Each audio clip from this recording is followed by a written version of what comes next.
A vida na máquina. Sendo um programador, um dos meus sonhos sempre foi criar um jogo original, algo que a indústria dos games nunca tinha feito. Depois de ver Spore, fiquei intrigado.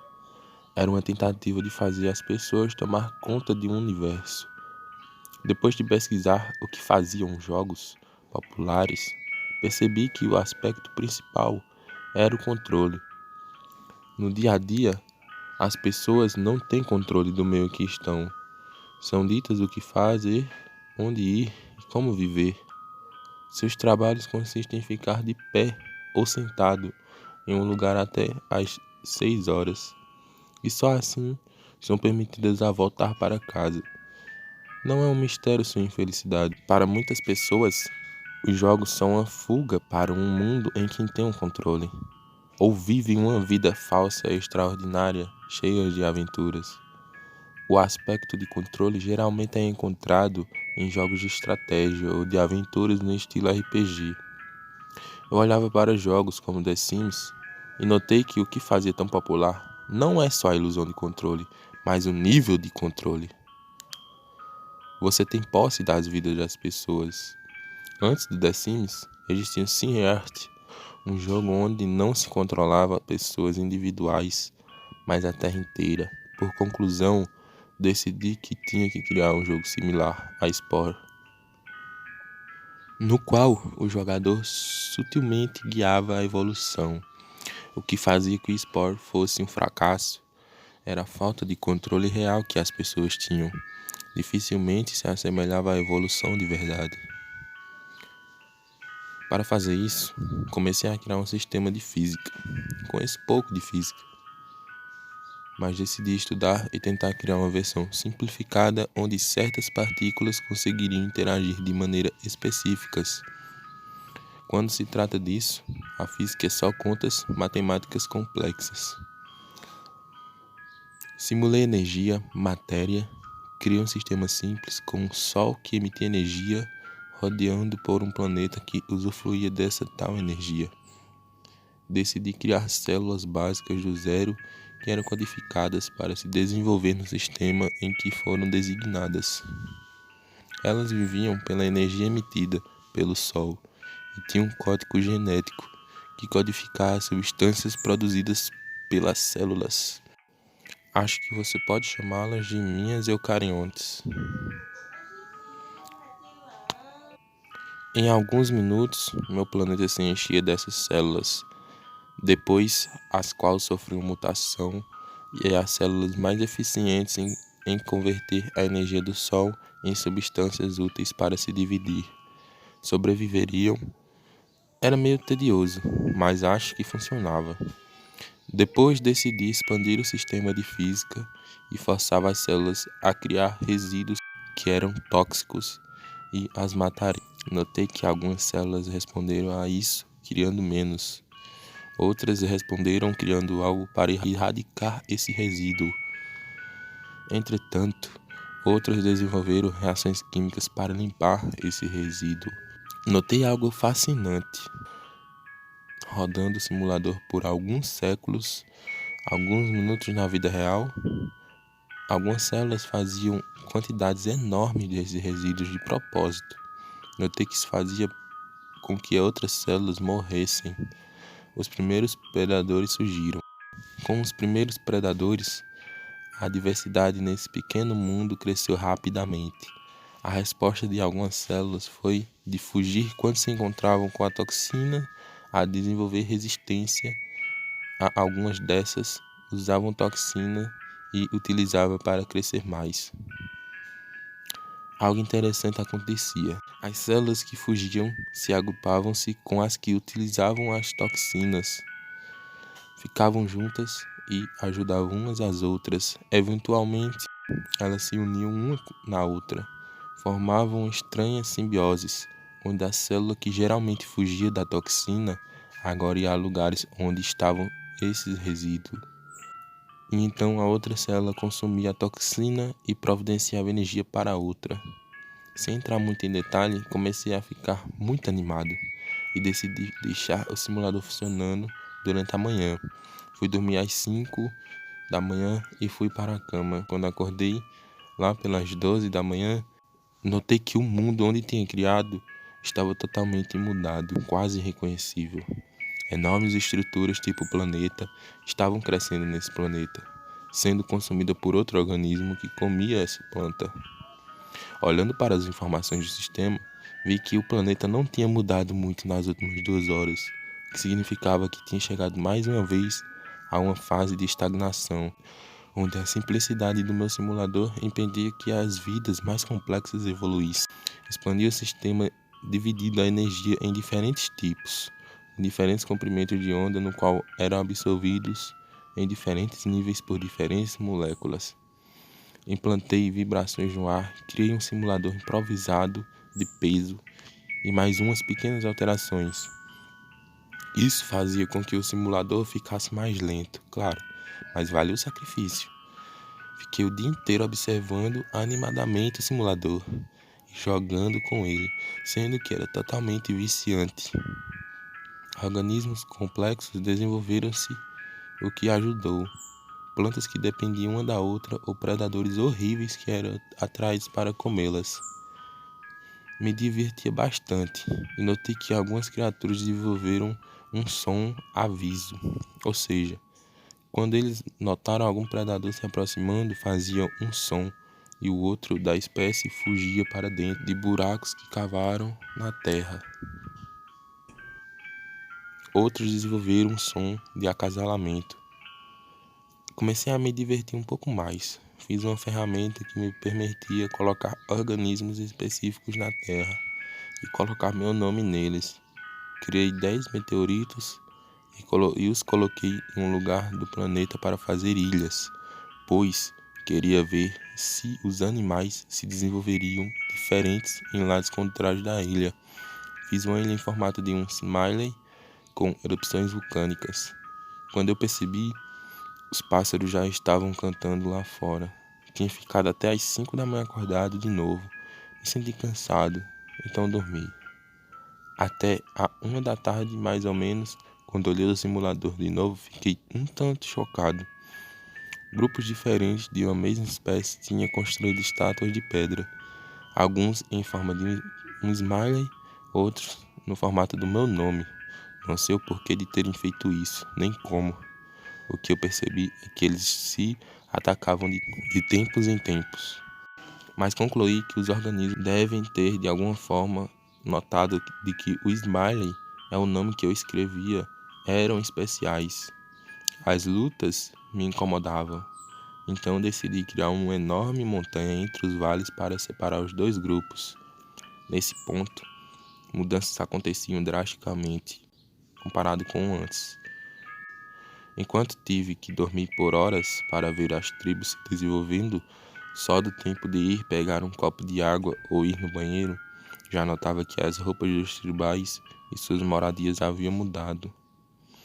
E também estava sempre crescendo em número. Depois de um tempo, notei que as criaturas começaram a fazer seus próprios símbolos no chão, e não só copiando os meus. A maioria dos símbolos pareciam aleatórios, mas um se sobressaía. Os organismos haviam criado um símbolo que se assemelhava a eles, um pequeno círculo com um quadrado logo abaixo. Dentro do quadrado havia um ponto no centro. O intuito do ponto era simbolizar os órgãos visuais da criatura. Havia um olho na frente e outro atrás. No mesmo quadrado, outro órgão sensorial e reprodutivo era representado. Perto desse círculo, no topo do quadrado, podia ser visto algo que se parecia com um garfo.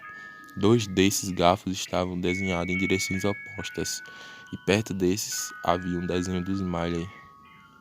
Então, entendi. Eles não estavam tentando se comunicar entre si.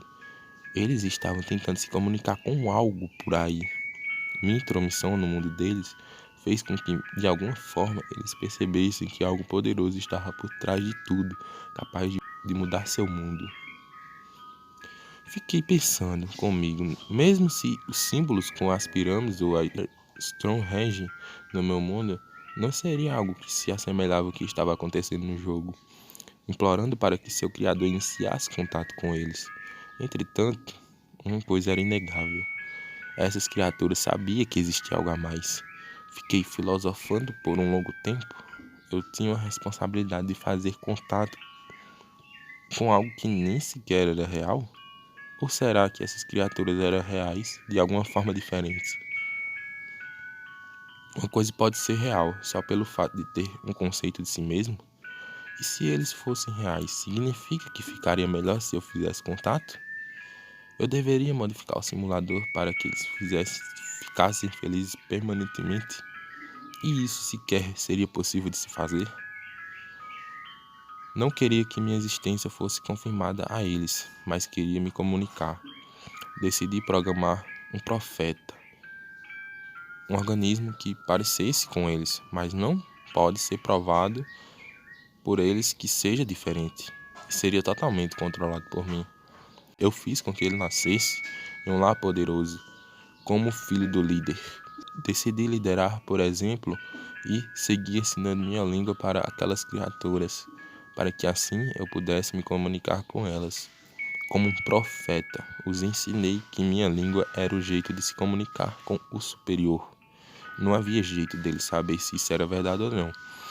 Ainda não havia decidido se devia me revelar ou não, mas queria ser capaz de entendê-los e saber o que queriam me falar.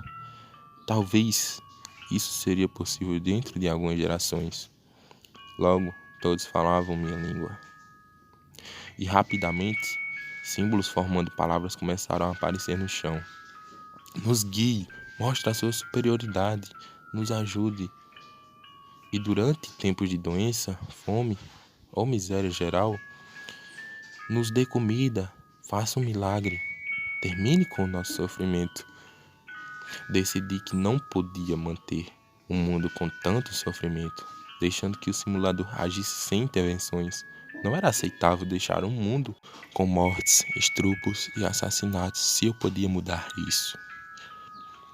Implantei correções graduais para que não pudessem ser provadas como milagre. Assassinatos e estupros ficaram cada vez mais raros com o passar dos anos. Achei que não perceberiam as mudanças acontecendo se fossem depois de gerações, mas perceberam. Obrigada, que a bênção esteja com o superior, nós te amamos. E o que mais partiu meu coração, volte para nós. Lágrimas escorriam do meu rosto, algo estava acontecendo. E eles sabiam que eu estava aqui, que podia contatá-los, mas não queria fazer por medo do que havia criado. Mas eu sentia que tinha responsabilidade, então fiz mais um personagem e o mandei até o rei, pedindo para falar com seus homens mais sábios. Mas dessa vez não tive credibilidade. Você é o número 1341, dizendo ser um representado do O Superior. Se você for ele, rezo por seu perdão. Mas, por favor, mostre um sinal antes de me pedir para reunir meus sábios homens. Hesitei, mas respondi. Amanhã, mais 2 meteoros cairão em uma ilha deserta no mesmo dia. E quando fizerem, não duvides mais e percebe que voltei para consertar o mundo que criei. Então, quando saí com meu avatar, procedi com a simulação até o dia seguinte e joguei 2 meteoros em uma ilha deserta, perto de uma praia onde esses seres viviam. Milhares tinham se reunido para assistir os sinais. Depois da queda dos meteoros, celebrações começaram. Todos os organismos tinham se reunido em volta da casa do meu personagem e faziam reverências, aparentemente louvando aquele que o superior tinha enviado com medo de se aproximar. Não sei quem estava com mais medo agora, eu ou eles. Carreguei meu personagem novamente e saí da casa. As criaturas ainda estavam deitadas no chão em reverência, em um silêncio absoluto, como se sentissem indignos de falar. Que o homem mais sábio se levante, falei. e uma das criaturas bizarras se levantou. Obrigado por voltar. Fale, tem algum pedido para nós? Hesitei antes de falar. Não há nada em que vocês possam fazer por mim, mas precisam ser bons uns com os outros e contar para mim seus medos e desejos. A criatura respondeu: Sabemos que você vem de um outro mundo e todos temos medo.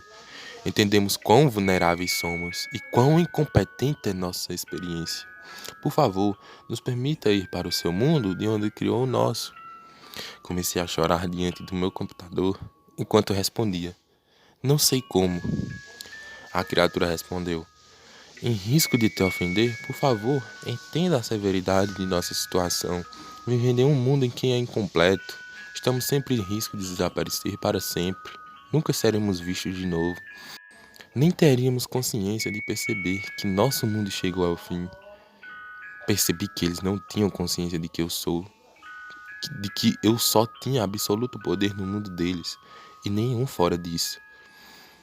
Também não sabiam que meu conhecimento a respeito do mundo deles era limitado. Eu podia ter criado por leis simples, mas essas leis deram uma realidade pura e complexa que nem eu tinha capacidade de entender. Respondi de novo: Só tenho poder no mundo de vocês. No meu mundo, não tenho poder e não posso trazê-los para cá, pois meu mundo não tem um controle total e entendimento do mundo que criei. Não sei o que é melhor para vocês, só vocês sabem e preciso que me informem suas necessidades. O organismo esperou por um momento. Achei que eles iam parar de se comunicar comigo, mas o homem sábio falou: Você criou um mundo que é incompleto, com criaturas que não podem fugir e não têm poder para salvá-los. Eles não têm liberdade, nenhum poder. Estamos por sua mercê, e então pedimos do fundo dos nossos corações, nos dê um fim. Eu estava chorando muito, confuso por pedirem a mim o impossível. Minhas crianças pedindo para que eu os matasse. Foi aí que notei as luzes do meu quarto piscando. Pouco antes de meu computador se desligar, gritei. Tentei ligar meu computador de novo, mas não funcionava. Liguei para a companhia de luz e me falaram que por conta de um acidente, a luz tinha sido cortada sem aviso prévio. Falaram que pagariam por qualquer dano que pudesse ter acontecido. Desliguei o telefone e fiquei pensando. A consciência do que acabara de acontecer era demais para se acreditar. E fiquei pensando, se as criaturas estavam à mercê de um criador confuso, podiam mesmo ser dito de mim? E se sim, meu criador tinha acabado de me impedir de cometer o mesmo erro que ele? Fica a reflexão.